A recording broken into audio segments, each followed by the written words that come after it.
I get a motion to adjourn the So moved. executive session? Second. All those in favor? Aye. Motion, Mr. Ryan, seconded. It was a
roll it out. Yep, yep.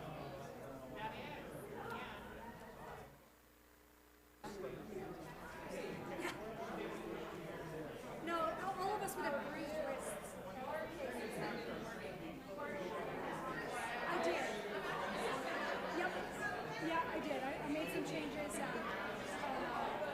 You'll see, but I made a couple changes.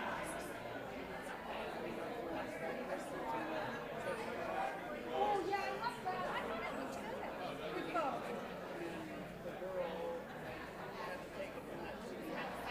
Well, I switched so I replaced some.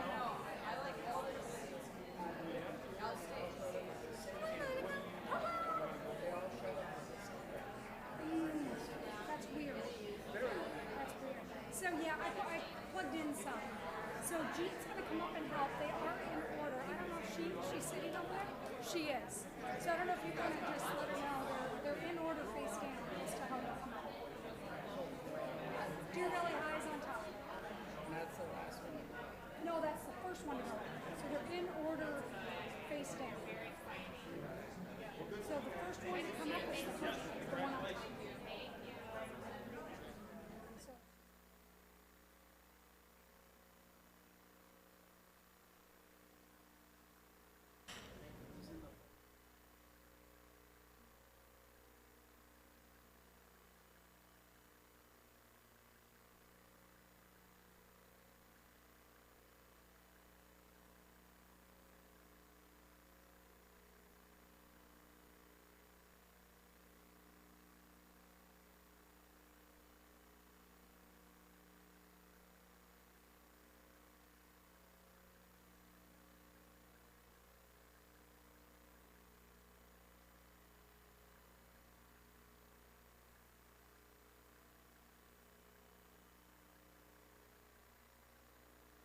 my mic on. I'd like to call the regular governing board meeting to order.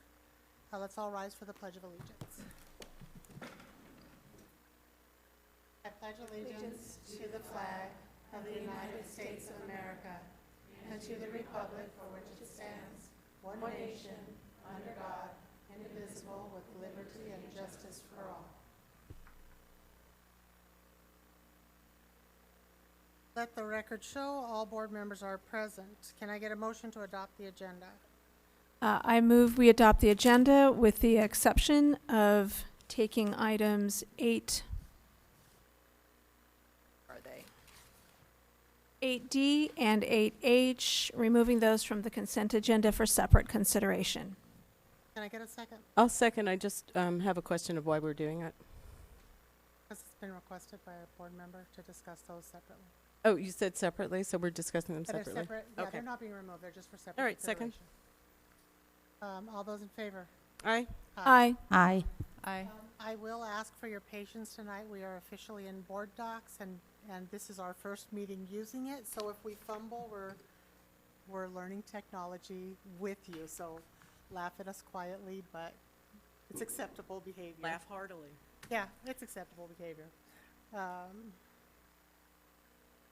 Awards and achievements. Monica, are we up here? Or are we down there? Come forward. Good evening, President Fisher, members of the Governing Board, Superintendent Finch, and special guests. Tonight, we begin with the City of Phoenix Young Woman of the Year for District 1. This program recognizes and honors the outstanding achievements of young people and raises community awareness of the positive contributions of our youth. Each year, 16 high school students are selected as council district winners and recognized at an event along with the teacher who inspired them the most. Sandra Day O'Connor High School senior Olivia Pribble volunteers locally through her church and the kids ministry at soccer tournaments, pet shelters, and has fundraised for the Arthritis Foundation and internationally through One Mission. Her involvement with Special Olympics, National Honor Society, the Society of Female Scholars, Freshman Mentors, and STEM Club has allowed her to continue her community service work and has taught her a great deal about being a good leader. Olivia has a 10-year plan, which includes completing medical school and entering a residency program to become a physician. Congratulations to the City of Phoenix outstanding young woman and Sandra Day O'Connor senior Olivia Pribble.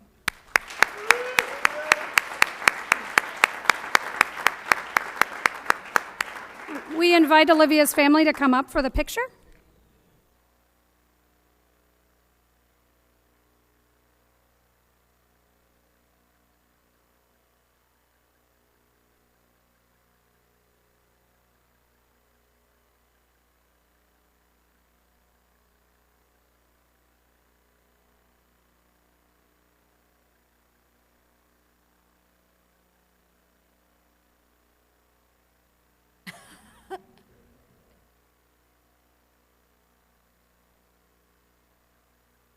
Congratulations, Olivia.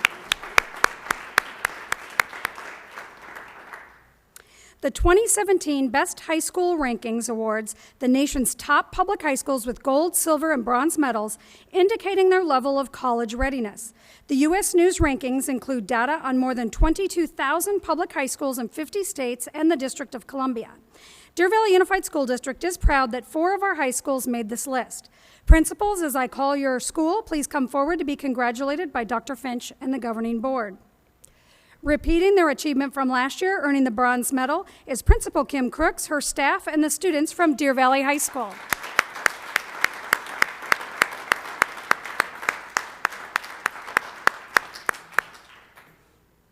Moving up from last year's bronze medal to earn the silver medal this year is Principal Dr. Lynn Miller, his team, and students at Sandra Day O'Connor High School.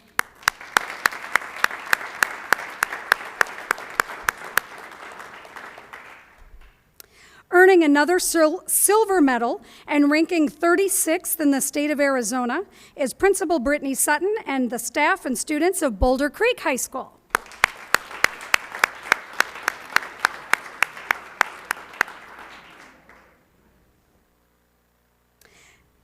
And earning a silver medal and just edging out Boulder Creek to rank earning another silver medal, where am I? Boulder Creek. And earning another silver medal and edging out Boulder Creek to rank 35th in the state is Principal Shona Miranda, her staff and students at Mountain Ridge High School. One rank. Congratulations to Deer Valley, Sandra Day O'Connor, Boulder Creek, and Mountain Ridge High Schools.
Congratulations, high schools, and thank you, Jean, for your help.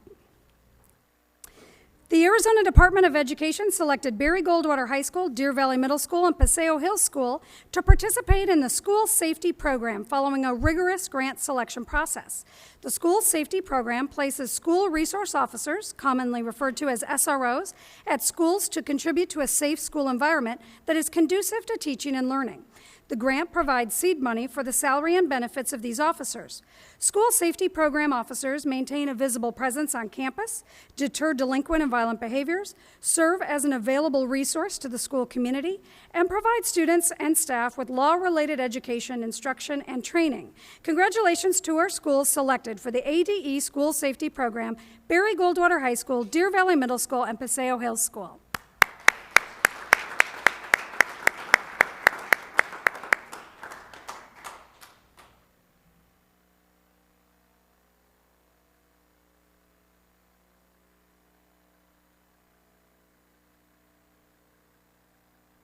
Barry Goldwater.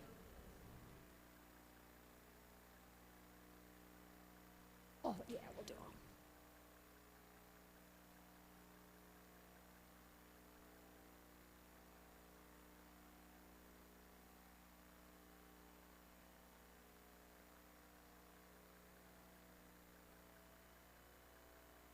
Oh, Paseo Hills is here, Deer Valley's not. I'll go ahead and keep Deer Valley. Yeah.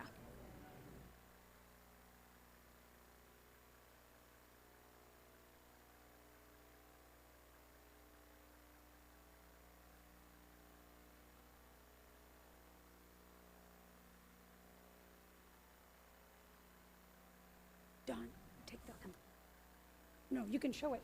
Take the envelope up. Yep, show our beautiful logo. There you go. Thank you.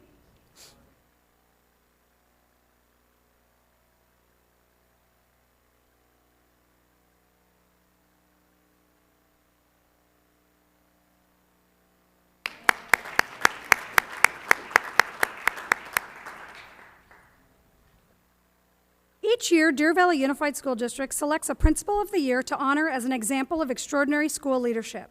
This award is sponsored by McCarthy Building Companies. We are so grateful to McCarthy for their support and happy that we have had the opportunity to thank them publicly. Here tonight to help us congratulate our Principal of the Year from McCarthy Building Companies is Dr. David Peterson.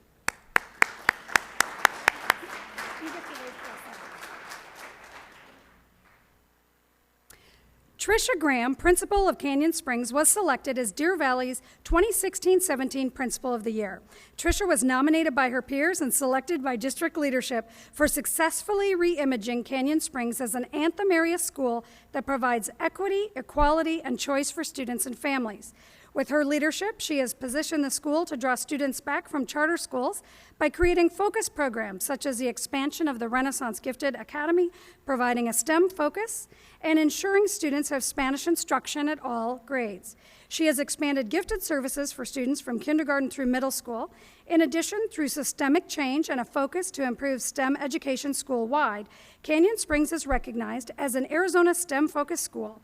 Students at Canyon Springs School saw increases in AZ Merit scores in both English Language Arts and Math this past spring. Congratulations to Deer Valley Unified School District Principal of the Year, Tricia Graham.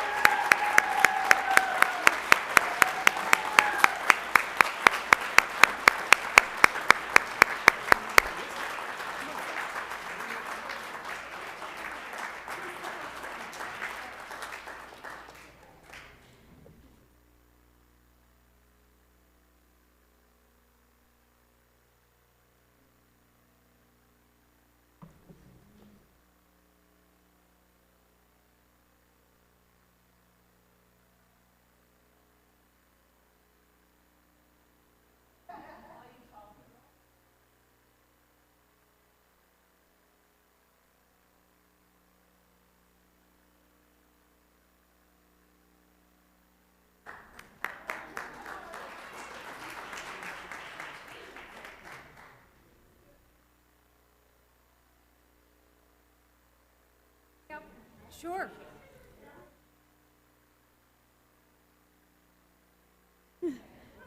Yeah, we invite your family up for the picture.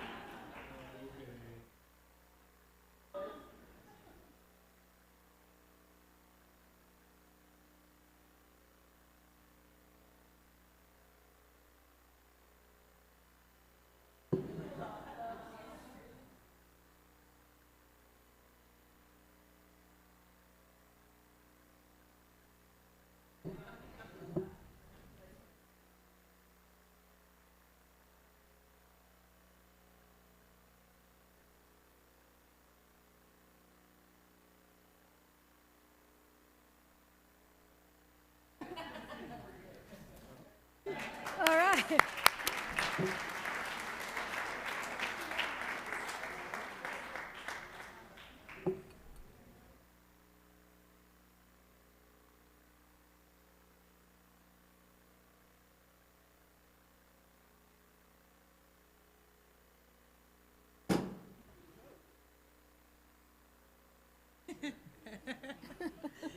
go. Breaking things already? Okay. Governing, They're all yeah, leaving. right, if y'all want to leave, now's the time. You thought you guys were all here for We're packing them in again.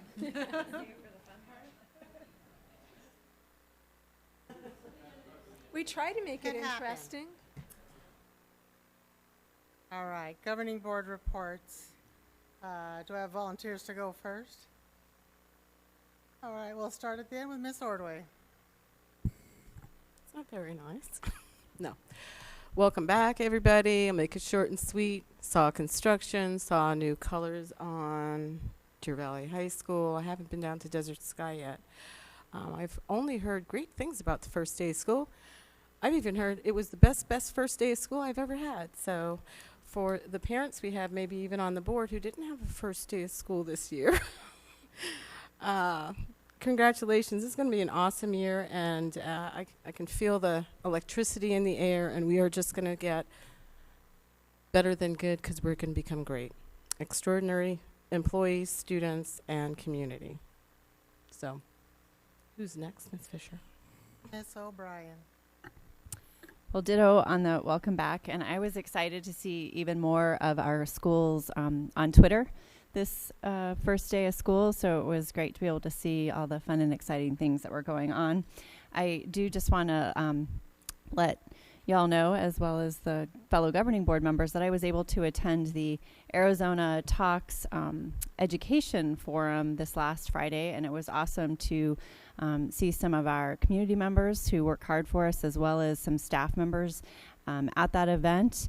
There were two folks to speak in favor of ESAs, and two folks speaking, I guess, anti-ESA would be, or pro-public education. Goldwater Institute, and another gentleman, I apologize, I can't remember his group, but then the Arizona Education Association was present, as well as the founder of Save Our School, the Save Our Schools effort.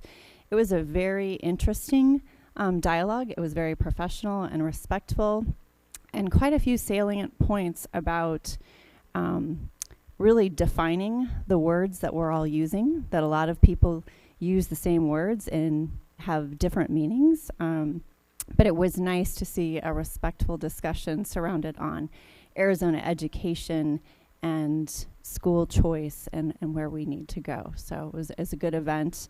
And thank you to all of our extraordinary staff, administrators, students, and parents who have come back to Deer Valley. Miss Frank. Well, I would, I looked at you, Darcy, and I said, Miss Frank. We'll let Miss Frank go, and then we'll do Darcy. Miss Tweedy. Go ahead, Miss Frank. well, again, welcome back to everyone. For some of you, it probably feels like you never left because you were actually here all summer. I would like to say a big thank you to the Deer Valley Education Association for inviting me to their new teacher breakfast. I really enjoyed getting to meet some of our new teachers, nurses, and staff, and it brought back memories of when I was sitting there as a brand new teacher in Deer Valley. So, And that's it for my report. Ms. Tweedy, you're special. I just saved you. That's what it is. Honestly. I actually just wanted to say welcome back to all of the employees and students, and I'm not going to say anything else because I'm going to do what I can to make tonight quick because I'm exhausted. Alrighty. I too want to welcome everybody back. The one thing I really want to say is I want to say a special thank you to Dr. Finch. It was absolutely wonderful seeing all the Twitter and seeing I have heard nonstop about you being on campuses and engaging with our staff, our teachers, our kids, and I just have to say how utterly impressed I am, and thank you for helping our district have a very positive start.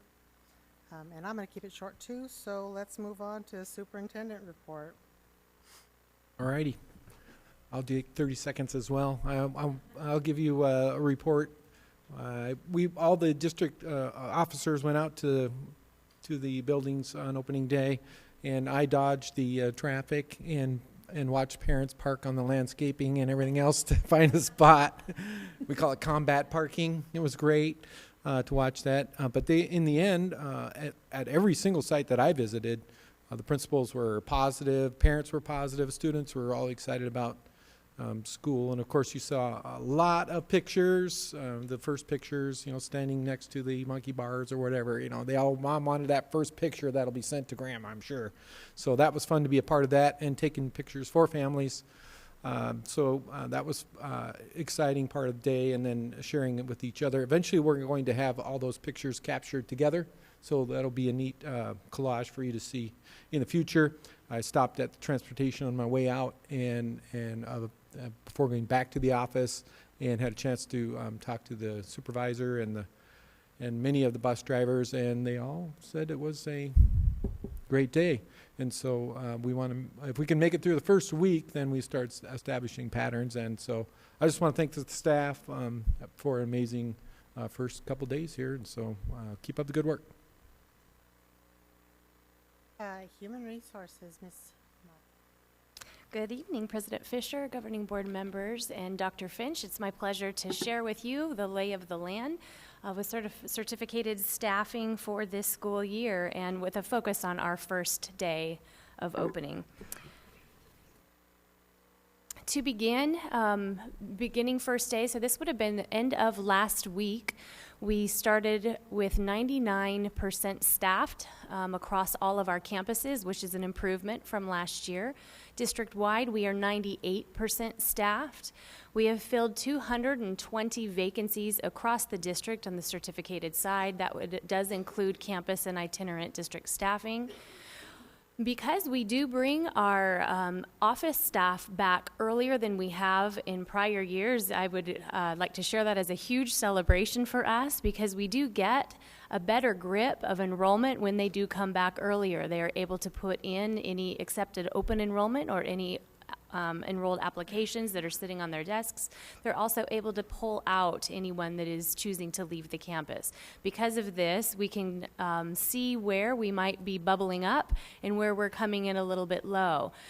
And as if you may be familiar with the fact that we do surplus teachers and add teachers in the first couple of weeks of school. With the staff coming back earlier, we were able to do this prior to the first student day, which allowed people to set up their classrooms earlier than normal.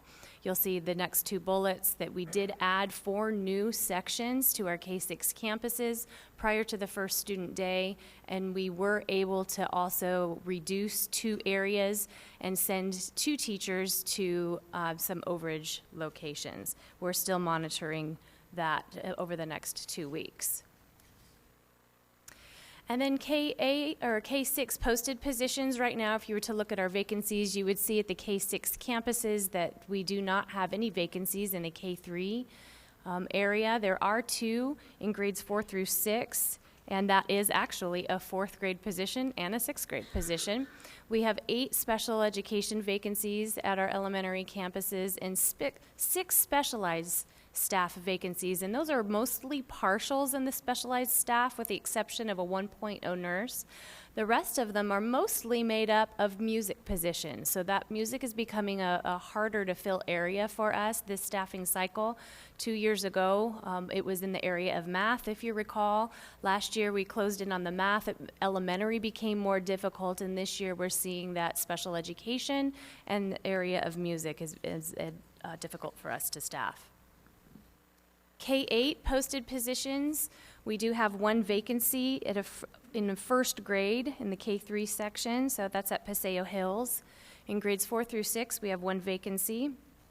That's a 6th grade position. We have a math position at Diamond Canyon in grades 7 and 8, and we have 4 specialized staff vacancies. 4 special education vacancies. In the specialized staff section are partials. There's a 0.5 art position and a 0.2 gifted position, and a total of 7.2 FTE at the K-8 level. Middle school, these postings are all right now at Deer Valley Middle School, 2 in special education and 1 in the area of science. And at our high schools, this is also a big celebration for us. We do not have that many vacancies at our high school. You'll see that we have 1 in the math and science area, that's chemistry. And if you go down, you'll see special education, that's at Barry Goldwater High School. And we have that section covered with a very wonderful substitute. As a comparison, you'll see that the year prior, we are 97% staffed, and currently we are 99% staffed, as I shared with you earlier. Vacancy coverage, I'd like to recognize all of our department leads and our school administration secretaries and human resources. They've worked very, very hard, stayed late all last week to make sure that every single vacancy was covered, and we were successful. Day 1 and even today, we had everything covered. We are contracting still special education services and in the area of nursing support. We also are covering these vacancies with long-term substitutes, short-term substitutes, and guest instructors. And I shared with you, if you had an opportunity to read the HR update, we are employing substitute teachers in a guest instructor model, which allows us to deploy these substitutes into locations where we really, really need them in a high priority. So these substitutes have agreed to be in special education vacancies and work with those teams to provide a stable and environment for the students. And that so far is working very well for us. Information about our new hires. We do have 70 new to the profession teachers. We have 26 pre-school through 6th grade, and we have 26 7 through 12th grade, 18 special education. Those are all brand new teachers. And we also have hired 155 experienced teachers. And the next slide breaks out the years of experience. So 45% of all of our hires are brand new to the profession. 14% of them have 3 years of experience, 14, 6 years, 11, 7 to 10 years, and we were able to find 16% of our newly hired people to be 10 years experienced or more. And then we always ask all of our new people to share with us some information about where they're coming from so we can get a good grip on where our best efforts should be spent in recruitment. And you'll see here that they reported that 38% of them are coming from out-of-state universities, and 62% of them came from in-state universities. And of course, these are our brand new to the profession teachers.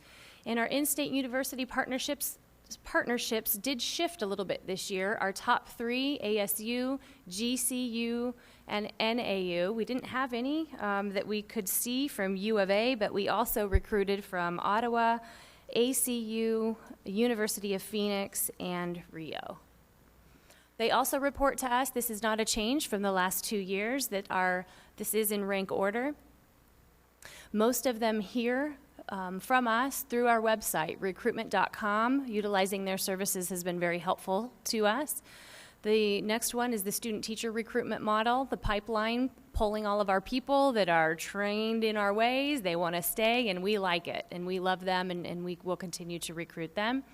We also are successful with our DVUSD job fair, and word of mouth is a very popular way for us to gain people for these positions. And then I believe that's it. I'll take questions. Do you have any questions?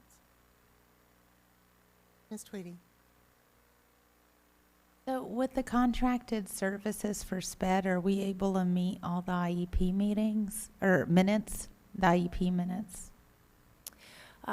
Ms. Fisher, Ms. Tweedy, one of the reasons that we do use contracted services rather than only using substitutes is because contracted services can keep us in compliance with IEP requirements. Ms. O'Brien, did you have a question? I have a question. O'Brien. When you have a chance, Ms. Moffett, will you please let us know how many teachers we have teaching 6/5? I know we've approved some, but if we could know that number, it's exciting to see where we are staffing-wise, but I do think it's important information for us to know how many teachers are doing that 6/5 at the high school, and if we have any at the junior high level as well. I would appreciate that, and in the subject matters. Mm-hmm. Thank you. Okay. Any other questions? Okay. In our all excitement for us to move on, I went straight to HR. However, Dr. Finch does still have one other section, so we're going to bump back to superintendent for just a moment. I just want to brag on Jenna for a minute, no charge. I just want to thank her for scrambling, getting us ready for opening day.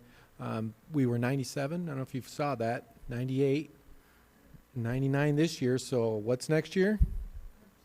100%, that's your goal.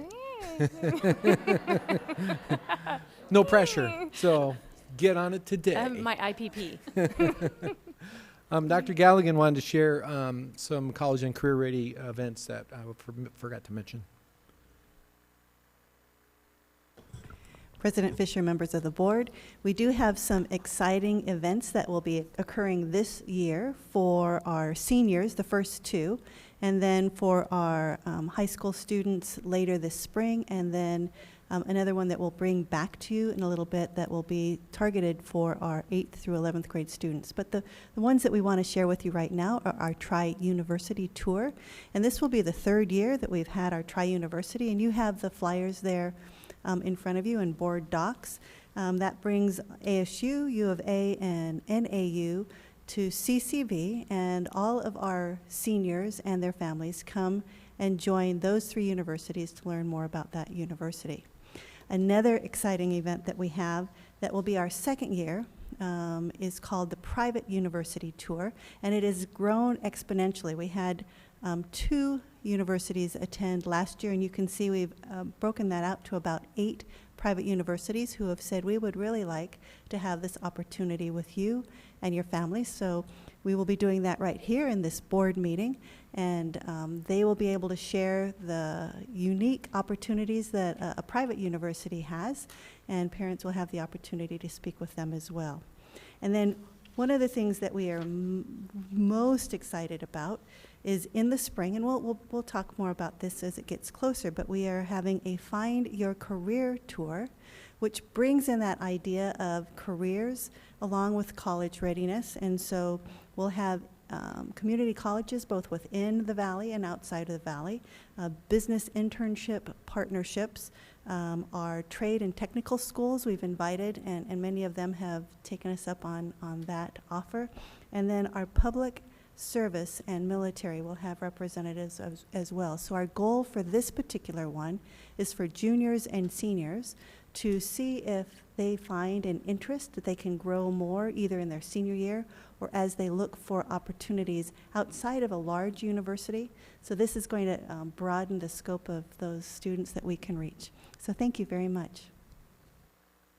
Any questions, comments? I do actually have one. Do we have students through student activities or anything that go on the HBCU tour? The Historically Black College University tour? Ms. Fisher, not that I'm aware of.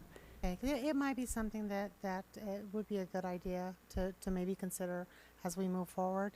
It is a way to help support our black students. Without a and doubt. getting in through their university tour. It starts in Texas, it goes on up into Tennessee and Louisiana, and they take the college tour. And it may be that we partner to do that with other districts. I know that currently in Phoenix Union, I'm partnering with 3 other districts to send about 40 students. So if that may be something that we consider, it would be great to give them that opportunity. Yes, Consideration. yes, indeed. We want to offer these opportunities for our families and kids. Thank you. Thank you for the presentation. All right, moving on to old business.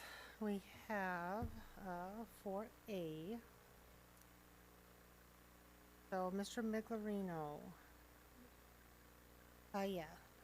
I'm I'm- used to this thing. I got to figure out how it works. I move that the governing board approve the Southwest Behavioral, I move that the governing board accept the administration's recommendation to approve the Southwest Behavioral and Health Services Memorandum of Understanding.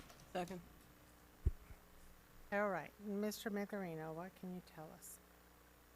President Fisher, members of the board, Dr. Finch, the Memorandum of Understanding, or MOU as we like to refer to it as, has been provided to the board. Previously, we previewed it in July. The only thing that has changed from when this was previewed back in July is the attorneys have worked out some of the actual specific language of the MOU, and that is what is before you this evening for your consideration. Does anybody have any questions regarding this MOU? All those in favor? Aye. Aye. Aye. We're going to go on to second reading adoption of the revised governing board policy, BED agenda. Unfortunately, my board docs does not have the information. Go ahead and make The motion. I move that the governing board conduct a second reading and adopt revised policy BEDB agenda. Get a second. Second. Okay, let's go ahead and have discussion if there is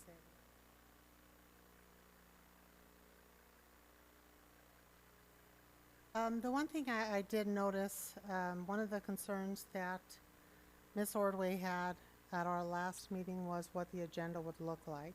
And I don't see that we uploaded the sample AMG. Have that for the board or anything for them to look at? Okay. The, yeah, what I appreciated about it, talking with Ms. Fisher, is just, it's the example of what you currently have. So it's just a template. And her idea was to put it into an AMG and refer to it in the actual board policy to kind of address what your concern was, Ann, about structure. What we go from. So it's Right, well, nothing new. It's, in fact, I have a copy of it right here. We can pass it around. But basically, it's the structure that you currently use and put into form into an AMG. Then the board could refer to it that way and start with that. I thought we were going to have it in the board docs. Yeah, that's my fault. That's why I asked for things before the board meeting so I could read them and process. But it's the current structure that you use. It's a good. I think that's a good way to go. All goes together.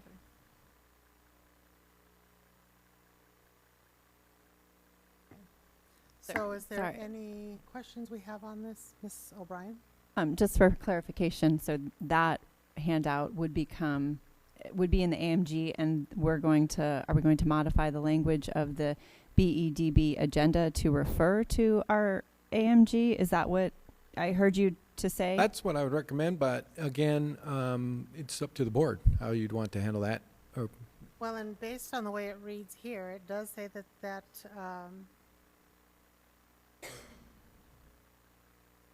it says that it will be listed in an agenda. I don't think we actually have to give any specific authority. It's really already given in here. That we will present an agenda, what it's going to look like. The actual authority to form that agenda is in the next one, where we say that the superintendent will work on the agenda with the individuals. So authority to do so is already in a policy. It would not be in this policy. And so the AMG, the benefit of having it in an AMG, you have policy and you have process. Your policy just gives you a clarity. Your process, which is what the AMG is, so if, say, the superintendent needs to change the language, let's say something, the title of something changes, they can just change it in the AMG and not have to bring it through a first and second reading to change it in policy, because it's a procedure or a process. And that was the purpose of doing it that way, is to give the board as a whole a flexibility with the superintendent to make functional business decisions within a meeting. If I may add too, if you look at the bottom of that, or I think it's the top of the structure, it says referring to BEBD. So it does, actually goes backwards. So that would work as well. Thank you for the clarification. Any additional discussion on this item? Go ahead and call for the vote. All those in favor? Aye. Aye. Aye.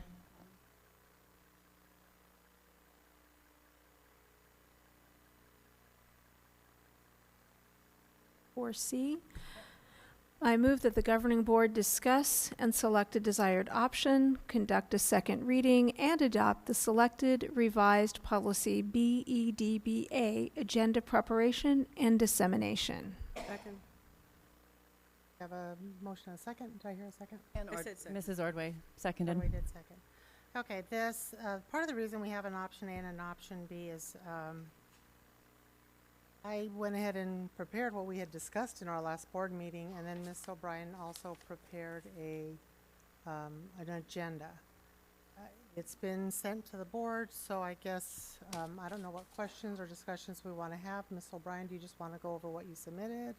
Yes, I think that unfortunately, due to the fact that I was attended the last meeting by phone and some of that communication wasn't necessarily as clear. So, I apologize for not making my understanding of what I thought I communicated and what the board had agreed to more clear before I hung up, which is then why when I met with Dr. Finch, I asked him to send it out as an update and included in that board update that if that language, because my understanding after our last meeting was that we had discussed some of that along with the postponing, was what I left the meeting with. I know that you sent an email out saying that was not your understanding, but I had also included in my update was that if those changes were too substantial, that I would be happy to have my changes as a first read. Mike, I believe that the option that I sent out encompasses a couple of things that we're trying to achieve, which was getting the vice president to also attend board agenda reviews. Also, it refers to what happens when we have a board member want an item to come up over and over again, possibly, or when someone just wants a board item. So it was more encompassing of a couple of issues as opposed to the original one. And again, I do understand that it looks different from the first reading. So I was certainly open to it having be submitted again as a first reading if it was felt necessary. But I do think that it encompasses more of what we were trying to accomplish in a big picture than what I had originally submitted. So that was where I was coming from, and really was just looking to try to create the process to help us with our agendas and requests as well.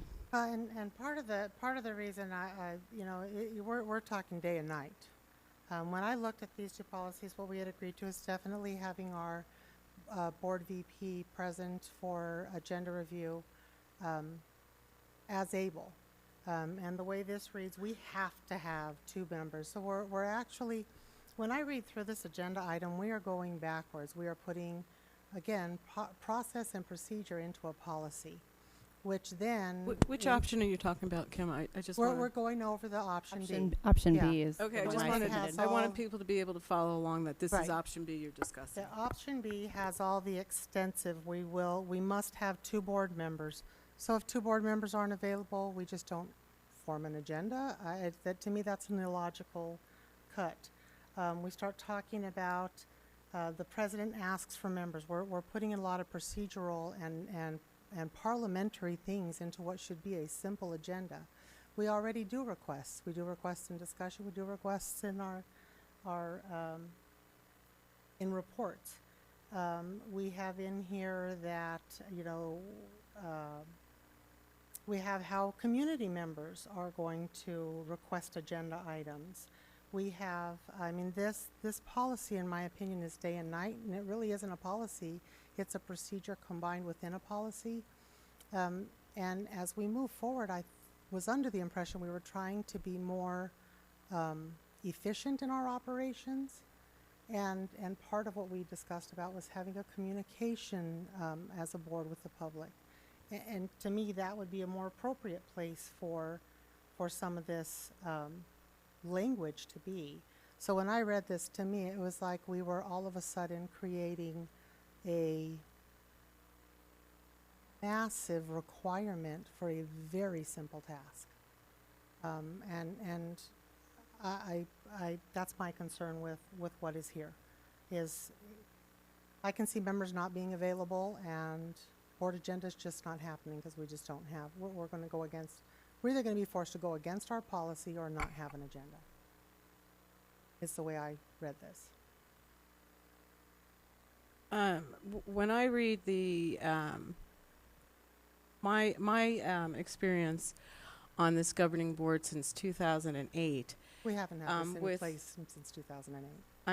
I said my experience being on this governing board since 2008, that is my experience.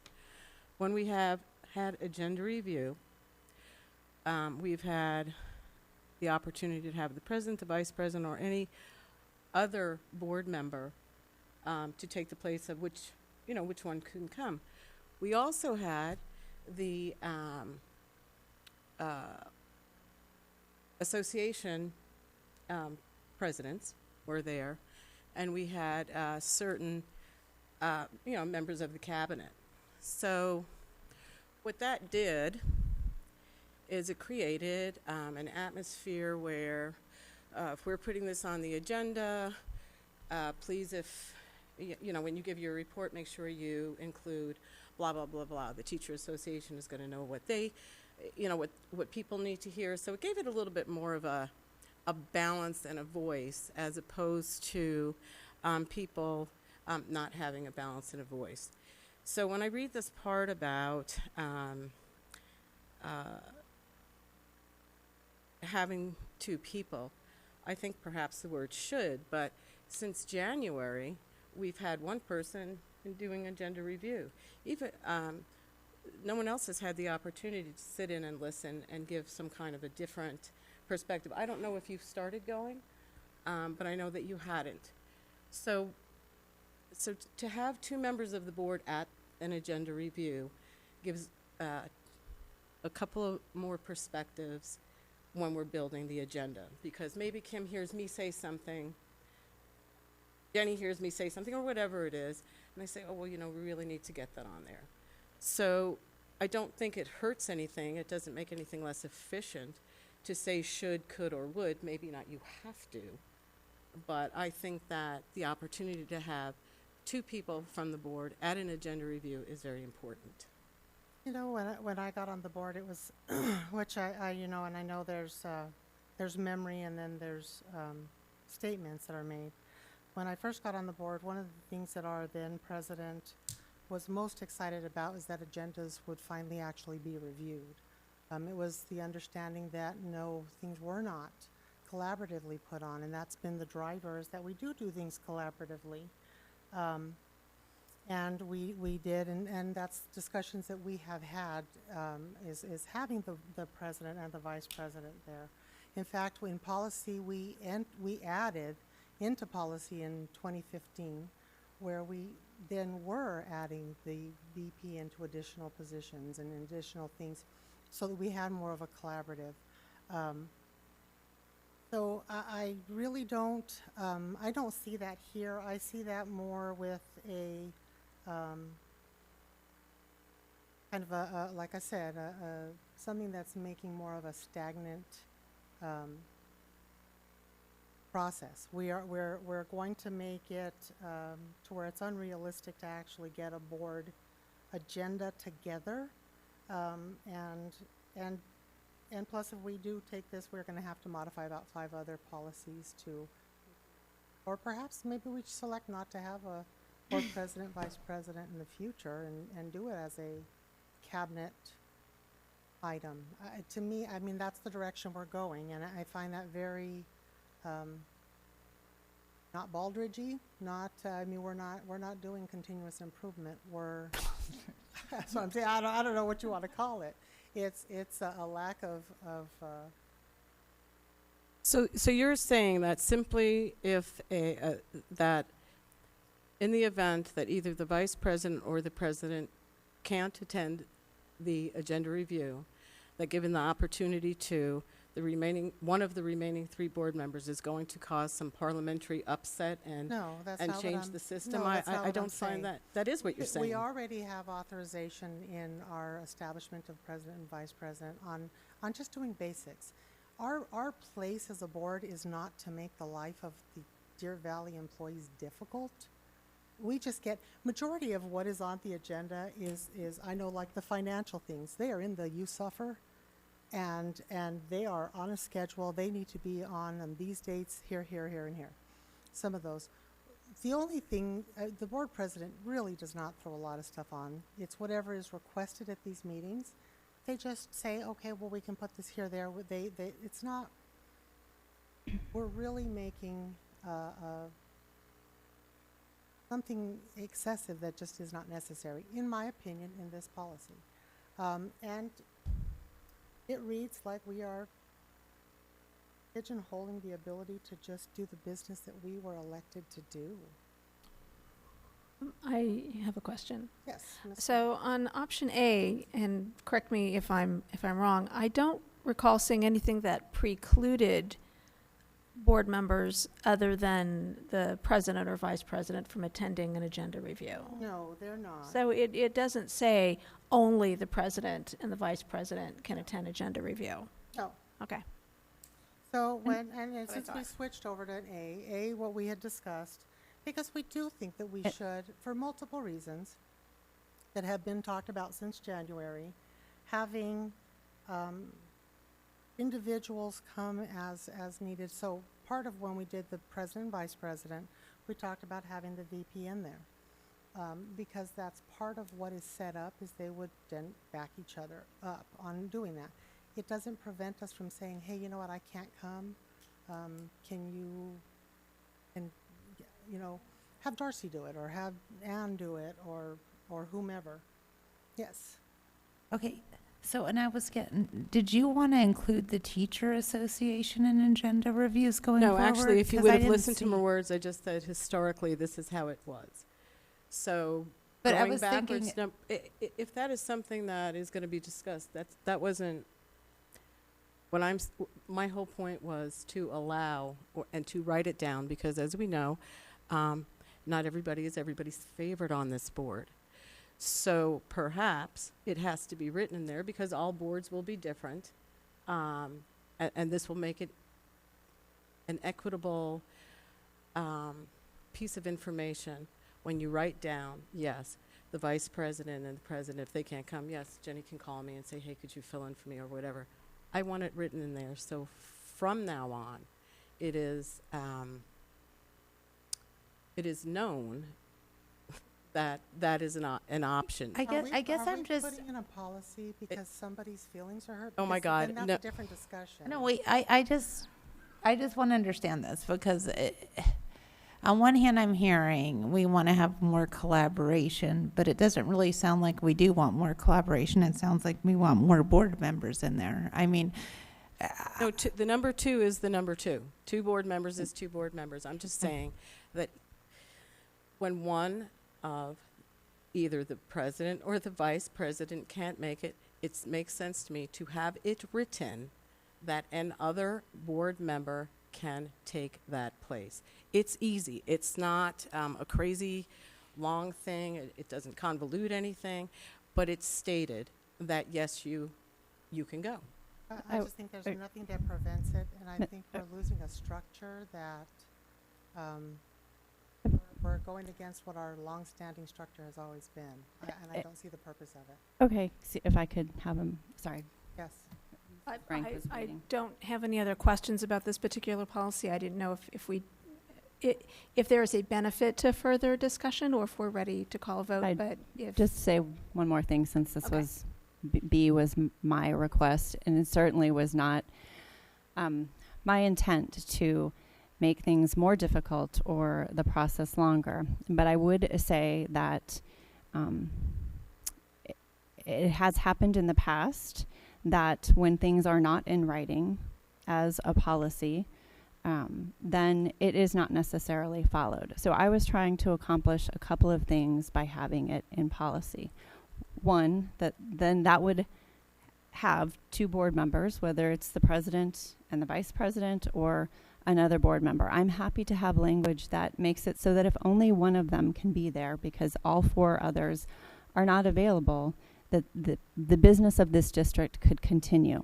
The other thing I was trying to account for with using this policy, which I borrowed from Peoria mostly, was to memorialize agenda requests as well, because while we can stand up here or sit up here and request agenda items, or I can email them in, they don't always end up on an agenda.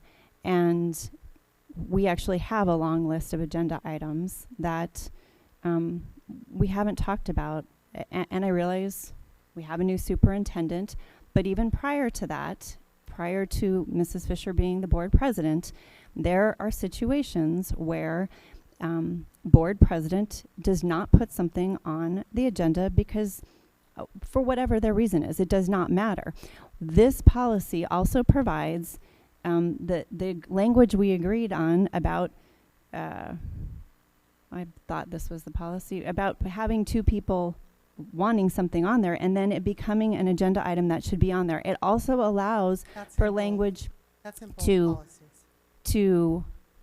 for a change. So, for example, earlier this year, I don't remember the exact item, we had a vote, and I cannot remember if it was Mrs. Frank or Ms. Tweedy who had a change of heart about their vote and requested that that item come up again on the next agenda.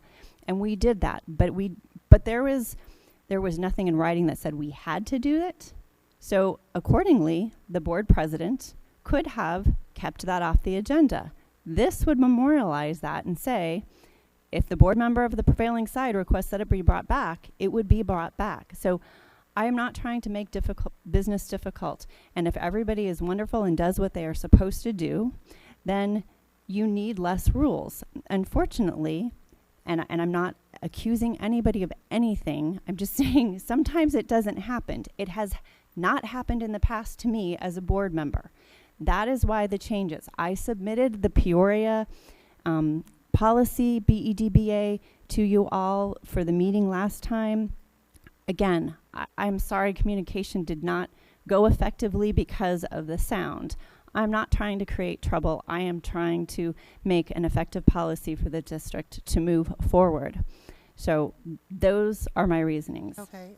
One thing I do want to point out is in the BEDBA that we had agreed to, we also addressed all those because they were a concern. I too had board agenda requests that were just completely not put on.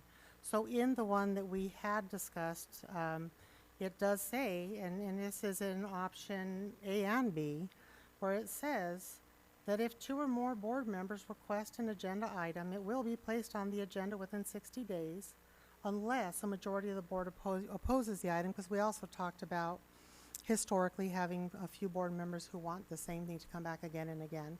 So all the things that you just went over, we did address in option A as well, as we had discussed both in January or February. I think our meeting was in February. It was in February. As well as at the last meeting. when Except we that I would discussed tell you, when you say, unless the majority of the board is opposed to the item being brought forward, that language would provide for a situation where you have a split 3-2 board to keep anything that the minority members want off of the agenda, no matter what, whether it's ever been heard or not, which is why I said on the phone I did not like that language, and which is why I proposed the language from Peoria. So I would tell you, We can remove that one sentence, but I just, to me, we can remove that one sentence. The problem being is that what are we going to do if in the case of Dobbs Allen, the two former board members would have every single meeting brought on the agenda item that we're going to either fire the superintendent or rehire individuals.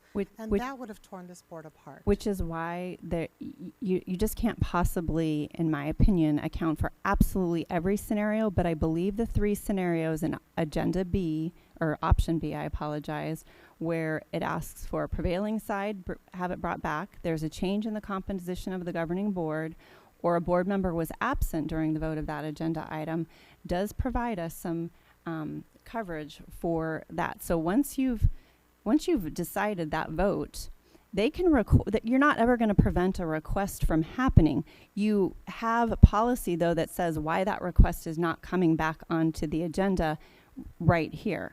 I think 2 members can still honestly, if we had a vote and myself and Ms. Ordway and Ms. O'Brien passed it, we approved it, and Ms. Tweedy or Ms. Frank came up and said, I get you guys approved it, but I have new evidence. I would like this brought forward. Per the policy you brought forward, we could say, sorry, you were not on the prevailing side, so no. And the option A, they can say, I want it. The other one can say, I do as well. We bring it back.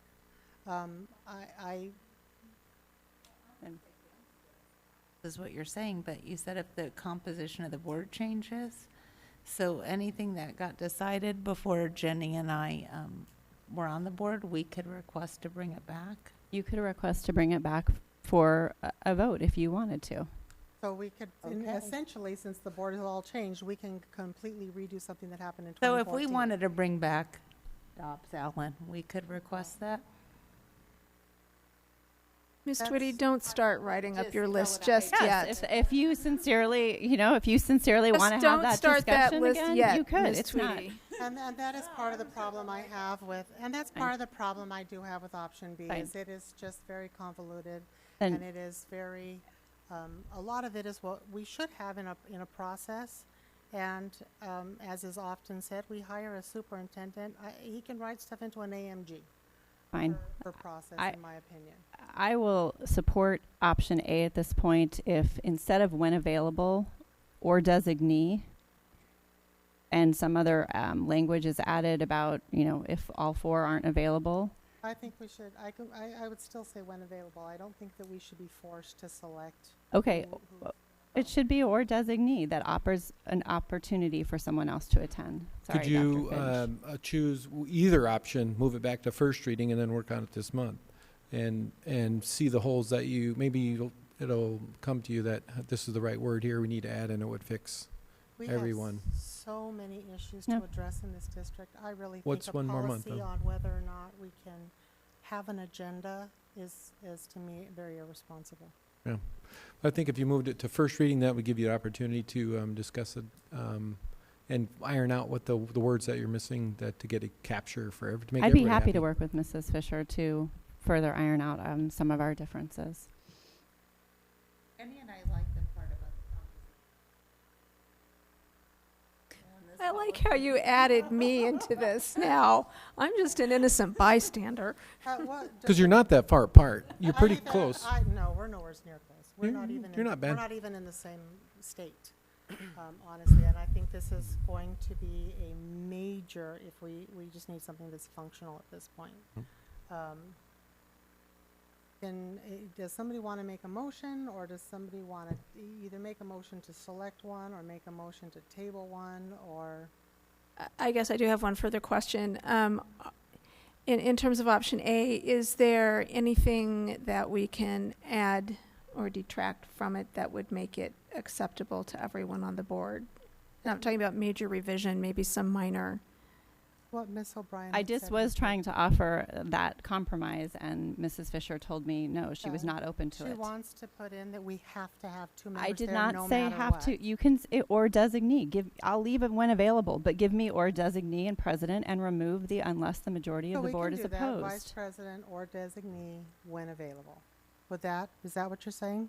I'm saying president and vice president or designee when available, and then I want the language unless the majority of the board is opposed to the item being brought forward removed. Okay, is everybody all right with that? I just want to understand something. Because, and ironically, it's going to happen again, but we've had some discussion about board meetings going on and on and on. And it's like in the board report, like I request something, and 3 people just say, I am just so against that, okay, like an agenda. What would be the point in bringing it forward if you know 3 people? I mean, you couldn't get something passed. If 3 people felt so strongly about something that they were just willing to oppose you during your board report, I don't know what would be the benefit. I mean, Well, that's if I understand your question correctly, in a board report, I can request an item. I may not talk about it because it is not posted officially on the agenda. If it's on the agenda, even if I know 3 people are vehemently opposed to it, it provides an opportunity for this board to discuss and for maybe my constituents to understand my viewpoint and what I fought for them, even if 3 board members do disagree with it, because I don't have the opportunity to talk about something unless it's agendized. okay, I And want to honestly, understand that. I'm actually fine with taking that off, and it won't be until another board where we have that kind of a volatile situation that it becomes necessary. I don't think we've had anything that would put us in that ballpark right now. So then I think we need a motion to amend option A. Is that? It's a motion to amend it and approve it. So whoever's going to make the motion would need to amend it to add after vice president or designee when available, and remove the unless majority of the board opposes, and then adopt it. You just made the motion, so I can't though. So would you like to make the? According to our policy. you can. Based on one of our policies, it says. Okay, so something. I would like to move that we amend option A. I would like to move to amend option A to add or designee after vice president in the first sentence and remove the words unless the majority of the board is opposed to the item being brought forward in the 3rd paragraph. I second that motion. All those in favor? Aye. Aye. And then I move, because we didn't move to adopt it. I move that we adopt option A as amended. Second. All those in favor? Aye. Aye. Okay. So, we're going to do the second reading of BEDD. All right. I move that the governing board conduct a second reading and adopt revised policy BEDD, rules of order. Second. Okay, shows there's no changes. Ms. O'Brien, since you brought this forward, is there any conversation? All those in favor? Aye. Aye. Okay, BGB. I move that the governing board conduct a second reading and adopt revised policy BGB, policy adoption. Second. Since the last board meeting, the only changes that were made to this was per the request of Ms. Ordway. We added the ability to have a study session in lieu of a first reading. And per Ms. O'Brien's request, we added a time frame between the first reading and the second reading, and it was left to the same week that we had, or minimum. When was it the minimum 1 week before? If you look at the old policy, and which I think gets left in the bottom, the part that's being redacted out, it says there must be at least 1 week between the study session and the first meeting. So I just left it at, I believe I left it just at a week. Yeah, so I just left it as a week. If you want to increase that to a longer time, technically a week would be if we had to have an emergency board meeting a week later. But it realistically would be the next board meeting, which would be 2 weeks or more, depending on the month. I think at the last meeting, I had requested 14 days because with the Okay. stuff we are removing, you would have had at least a 2-week period between a study session, a first meeting, and a second meeting. So we can change that language in, if you want to I move- amend the motion. I move to amend the motion for the line to say must be at least 14 days after the first meeting or at the next regularly scheduled meeting, whichever's later. Thank you. Second. Those in favor? Aye. Aye. Aye. All those in favor of adopting the policy as amended? Aye. Aye. Aye. So moving on to F, I move that the governing board conduct a second reading and adopt revised policy BHC, board communications with staff members. Okay, I get a second. Second. There have been no changes to this since the first reading. Is there any discussion? I guess I still don't understand the need for the additional language given the original policies. The sole purpose. A language. Sole purpose to the language being added was due to feedback we received that the belief was that we were not accessible. Or we're still maintaining the same structure that we follow. It was so that employees don't have to be fearful that they're not supposed to talk to the board on regular issues, even though they still have to follow the process. That was the only purpose of the addition. Okay. Okay. All those in favor? Aye. Aye. Aye. Aye. I move that the governing board conduct a second reading and adopt revised policy GCCE, professional support staff conferences, visitations, workshops. There also has been no changes. Oh, I need a second. Sorry. Oh, I'll second. Sorry. There have been no changes since the first reading on July 11th. Is there any additional discussion or questions? I was just wondering if any of that information that I asked for, the amount of requests work that this is going to, what kind of a work increase this is going to be. I mean, I don't know how many of our staff travel. I don't know. I don't know anything about that, so that's why I asked about. We what don't the have a workload would process be. yet, but it will be a major shift. Well, sorry. Well, because my question was, is this now going to perhaps stop people from going to these professional developments because there's 1,000 hoops to go through? I don't know. I mean, I would think that a campus principal would. Is travel not No. currently approved by anybody? Usually approved by an administrator, but what it's going to do, Yeah, I think to it answer your goes- question, yeah. what it will, the unintended consequences will be, it will be fine for people who plan ahead. It's the conference that pops up at the last minute, or somebody can't go and we need to switch to a different person. That's probably where the problems are going to occur, and maybe cut down on something that had, because we only meet every 2 weeks, so that But- could, if and- it happened to happen in that window, then it could cause a problem. But there is a process right now for employees to travel Correct. within a campus. Correct. Jim, could you, whoever wants to, would you go over what the process now is? President Fisher, members of the board, Dr. Finch.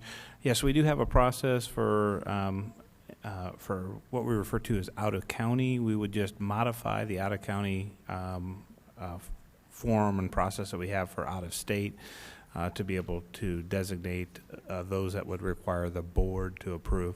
There's already a designated workflow in which the supervisor, as well as a cabinet level individual has to approve that prior to the leave.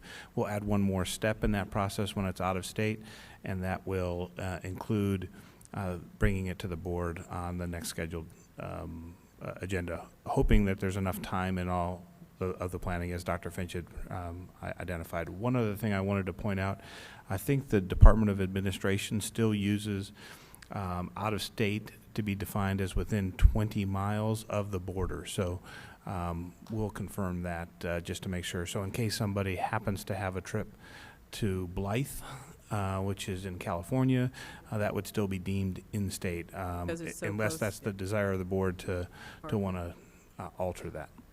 And then the rubric that we follow to get approval, I mean, does it, do we, Dr. Finch, I don't know if Gail would answer this, but, you know, does it align to this, or we bring it back, you know, there's got to be something. We don't just say, go ahead, teacher, or whomever, and go, right? President Fisher, Ms. Ordway, yes, there are expectations that we have for the outcomes for the people that are requesting to do this. I think, and I'm going from memory, I believe last year we might have had 270 travelers. That could be a duplicated number, so one person going on more than one trip. Historically, in my years as superintendent, the superintendent approved out of state, was the only person that could approve out of state, not cabinet members. So that's how I've done it with the last 18 years. But I have also seen where they do bring it in front of boards. But there, it does create one more hurdle. And sometimes there are casualties, but it forces people to plan ahead a little better. Every district I've ever worked in has required board approval for out-of-state travel, and most of them have required out-of-county travel. Any other questions? Okay, all those in favor? Aye. Those opposed? Aye. Well, I will vote aye, but I hope that this does not stop our campus level employees from, from what they're doing. We'll keep an eye on it for you. Could I also explain my vote? I would like to have us look at this at the end of the year to see what the data and the stats are and what the impact is to our staff, either not being able to attend, you know, are they able to still attend? Are we planning ahead, as well as the increased workload, if there is any? Okay, I'll make a note to myself. Probably, I'm assuming the end of the school year, correct? Yeah. Or the end of fiscal year, whatever. You can go into the consent agenda. Okay. Okay. I move that the governing board approve items A, B, and C, E, F, G, and I, J, K on the consent agenda. Can I get a second? Second. Oh, sorry. All those in favor? Aye. Don't be sorry. Aye. I move that the governing board, do we discuss or approve? You approve it, to approve it. You're going Okay. to move to approve it, and then we'll discuss Okay. it. I move that the governing board approve item 5D, addenda contracts. Second. Okay, discussion. Okay, Ms. Tweedy.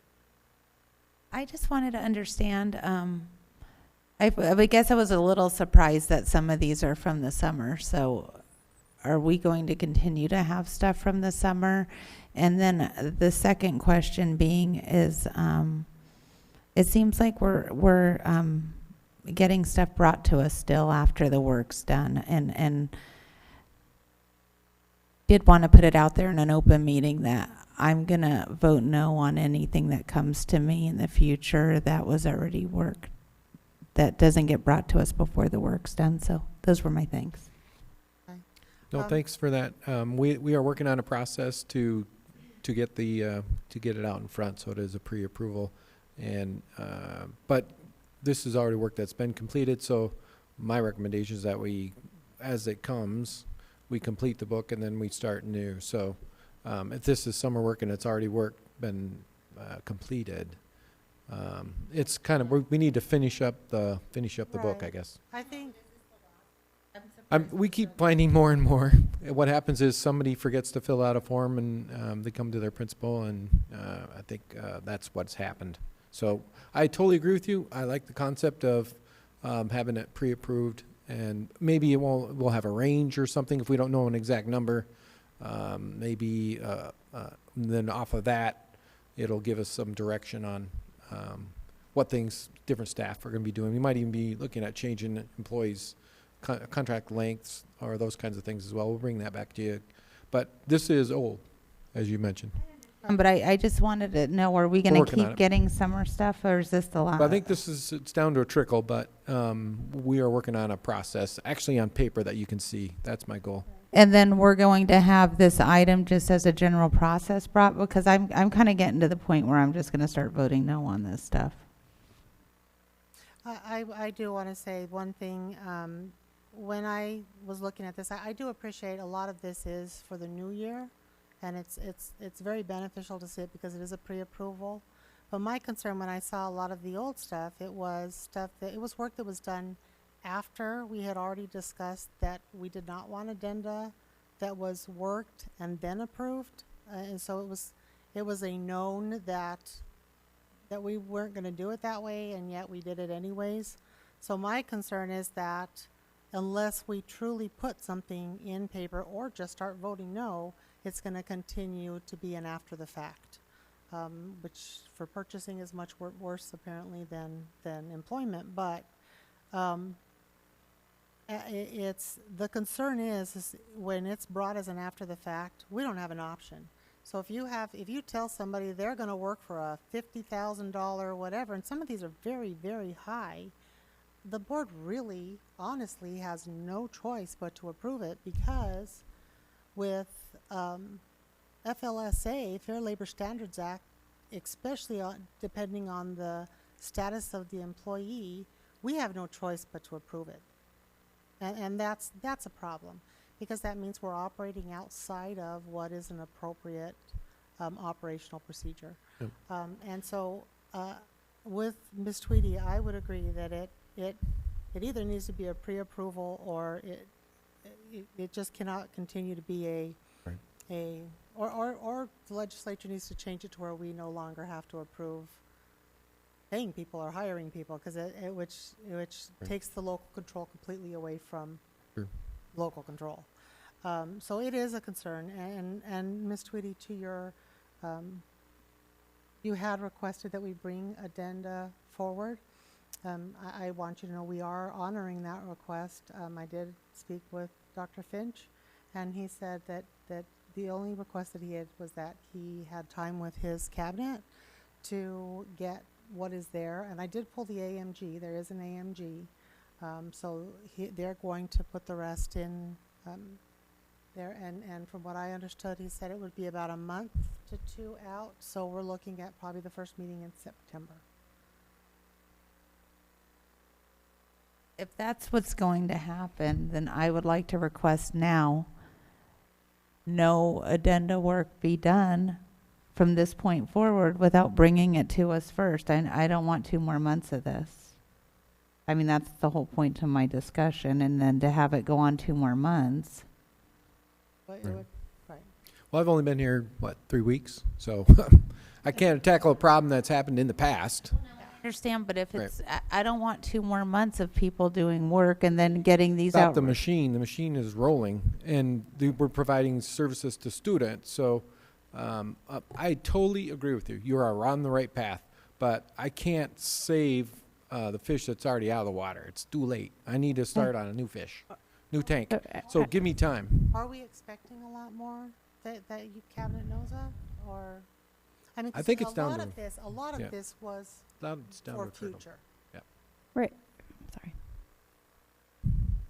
Sorry.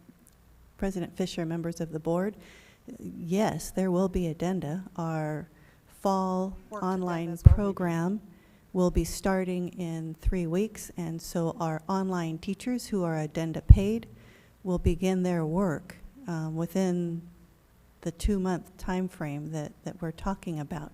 So to halt their addenda wouldn't necessarily change because we don't pay them until the end of their duties at the end of the semester. However, they're going to be doing the work because our online program continues. When you look at some of the other addenda that come up from either our campuses or our departments, that work is going on as the school year has begun, and so we are collecting that. But as Dr. Finch mentioned, we are, as a group of departments, coming together to look at the current AMGs and look at the process that you have found dissatisfaction with so that we can improve upon it and bring that to you for your consideration. Okay, well, Yep. I do see that you submitted some developed the online courses. Is there a reason, if we know these courses are going to start, that they aren't on this list to approve now? Because then it wouldn't be, I think, Ms. Tweedy, and I know my problem isn't that they're here, it's that they're here after the fact. So, and some of them are here.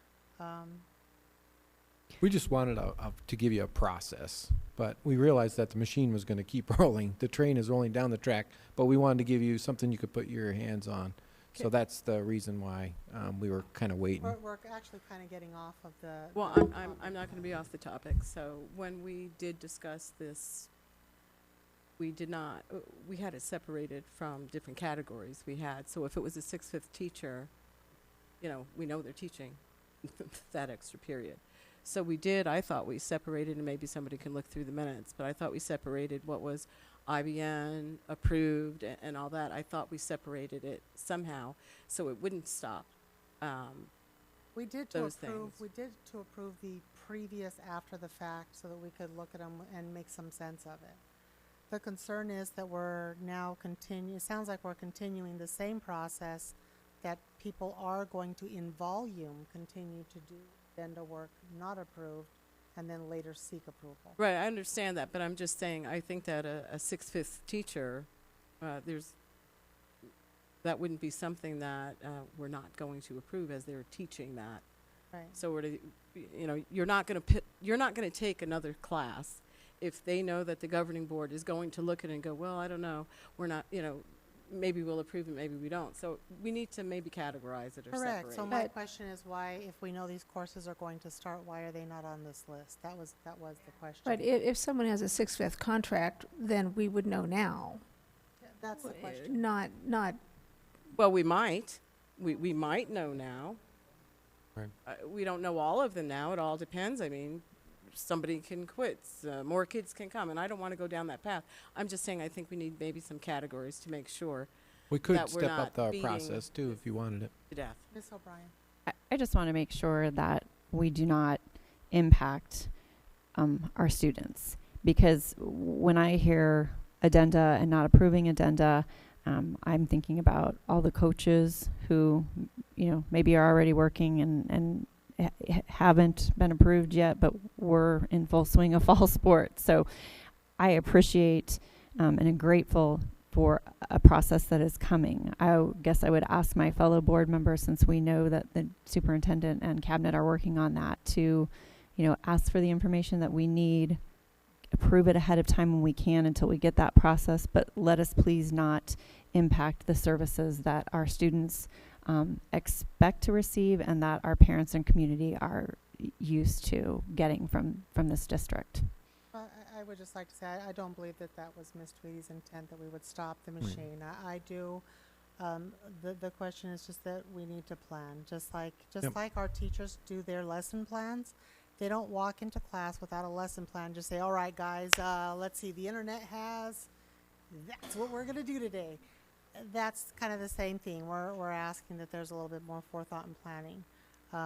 For the purpose of approving today's addenda, I just wanted to let Ms. Tweedy know that discussion is coming. We're not ignoring your agenda request. But for the purpose of this addenda, we need to vote. So all those in favor? Aye. Aye. Aye. Okay, I move that the governing board approve consent agenda item 5H, bids, proposals, RFP number 17-008-5, student discipline hearing officer services. That was me again. Again. I thought you were going to keep this meeting short, Miss Tweedy. I will say that she does have a very valid and I thought very thoughtful question. So, Ms. Tweedy. I please. know, and I did email Dr. Finch, Mr. Miglarino. So I guess my concern was in the response with the 10% escalation fee. So Wait, did we get a second Oh. on my motion? Second. Sorry. So I guess my question is, if I understood your reply, each year he renews his contract, he charges us an additional 10%. President Fisher, Ms. Tweedy, that is correct. That was his response. So did we get bids from other hearing officers? Is that just standard in the industry to automatically raise someone's fees 10% every year? President Fisher, Ms. Tweedy, no. So we sent the proposal to 4 vendors, and we received responses from all 4. We're only recommending the 2 that are on the cover, and his base starting amount is much lower than the other that we're recommending. So it's at $250 per case with a 10% escalation for each year, can only be for 4 renewals. The other hearing officer is $400 per case with 0 escalation per year. So in this case, it would be $250 for this year. Next year, 10% would make it $275 per case. And this is a 4-year agreement? It's one award and 4, potentially 4 annual renewals. We get to make that decision every year upon the renewal. The board would act upon this annually. Yes. Ms. O'Brien. For clarification, Jim, what you said was the one you're recommending at just $250 per case with the 10% escalation, but the other person that responded to the bid is a $400 per case to start with. President Fisher, Ms. O'Brien, we're actually recommending both. Recommending both, but gives you an option. Correct. Probably In the choose to event use that we the would need to use either of those firms, we would prefer to use the lesser expensive one, but due to scheduling conflicts or other unforeseen conditions, it's nice to have at least another option. Okay, thank you for clarifying that. No one other than those 2 responded? President Fisher, Ms. Tweedy, no, we received responses from 4 vendors. We're only recommending these 2. I don't know why the other 2 were not What were recommended. the fees of the other 2 then? I don't have that information. I'd be happy to provide it to the For board. whatever reason, generally, the committee just decides, but it's not always based on price. It could just be, it's just an open RFP. It's generally a committee that submits, and then whatever their scoring is, they put forth those 2. So it would be something that he would. I would just, when you get a chance to, I would just be curious to know how many hearings we had for the last few years. I'd like to see what's going on with that number. Are they going up, down, staying the same? So that was kind of the question, is are we actually having more of these? But, okay, so all those in favor? Aye. Aye. Aye. Abstain. Opposed? And 1 abstention. Okay, I move that the governing board approve human resources changes. Second. Okay, is there any discussion, any questions? Nope. All those in favor? Aye. Aye. Aye. Okay, and then this one, so read it just like it says.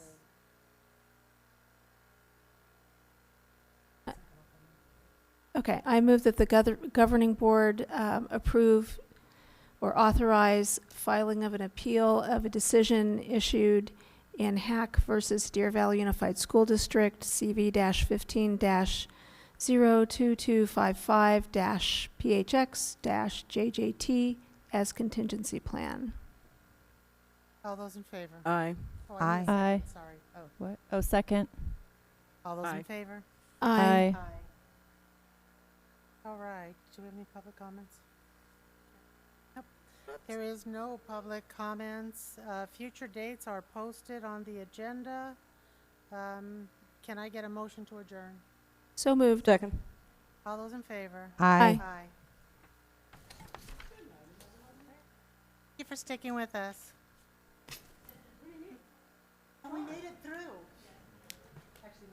90% of the people left.